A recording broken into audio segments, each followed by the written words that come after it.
news coming in is that, or breaking news is that the Independent Electoral and Boundaries Commission, IEBC, has threatened to cancel the Olkalau by-elections. Why?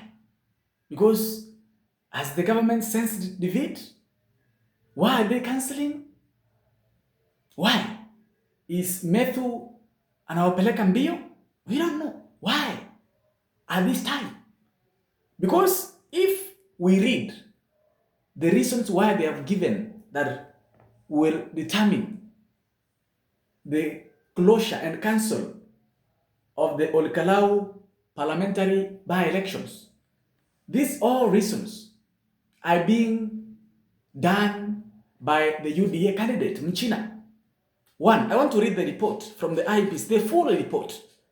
But please, before I read, it is here, the report is here. Before I read, I beg for your subscription. We need to know, why is the government trying to play with Kenyans?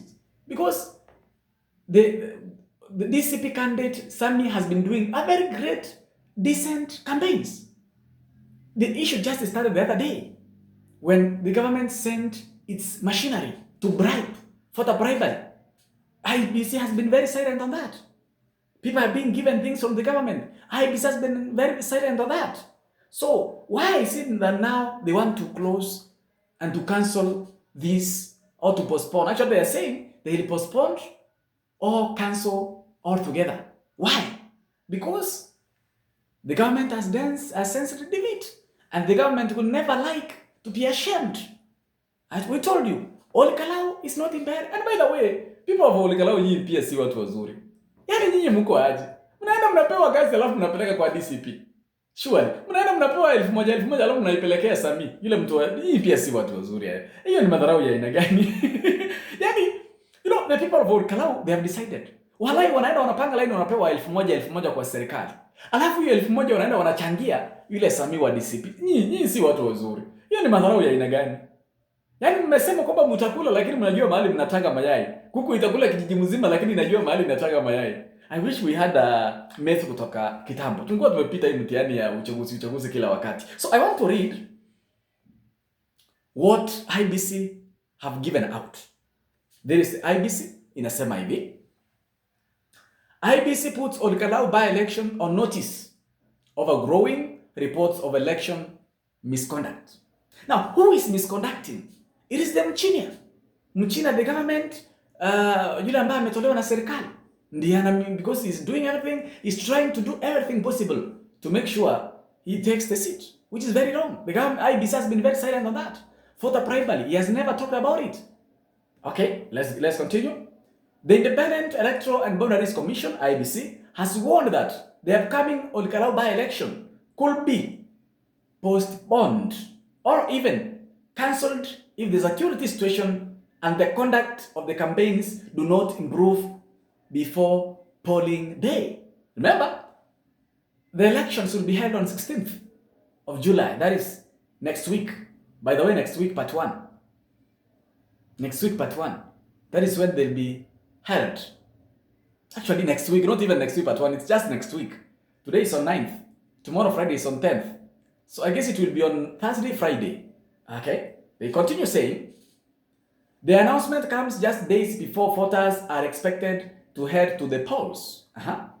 Speaking during the launch in the 2022 pre-election, they are saying, speaking during the launch of the 2022 pre-election dispute resolution committee report, IEBC chairperson Erastus Ethekon said the commission is concerned about reports of violence, voter bribery, and night campaigns. All these things they are mentioning here, they are being done by the Mchina, the government project. Yeye ndio wanafanya hizo zote. Bribery, yeye ndio anafanya kampeni usiku anawalipea watu pesa, all these things. Okay?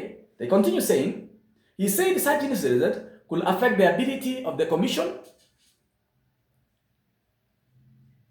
Wanasema, the ability of the commission and also hesitate to take action if the environment remains unsafe. They continue saying, according to IBC, if the situation on the ground is not suitable for the voting, the IBC may postpone the by-election or cancel it. They continue saying, the chairperson also revealed that the commission has received reports of gun-related violence, voter bribery, and other activities that violate the election code of conduct. We have been seeing this before, but the IBC has not even spoken about them. We saw them in Imbere, they did not even speak about them. Now, because they know the government project will be defeated in Olkalau, now they want to cancel the election. Kenyans were very sharp on that. He said, these reports are being taken seriously because they could undermine the credibility of the electoral process. In addition, the IBC warned that candidates found responsible for breaking the election rules could face disciplinary actions. Ethicon said, investigation will determine whether any candidate breaches the code of conduct, and if found responsible, they could be disqualified from the race. He noted that the commission will continue working closely with the security agencies and other stakeholders to assess the situation in Olkalau before making a final decision on the fate of the by-elections.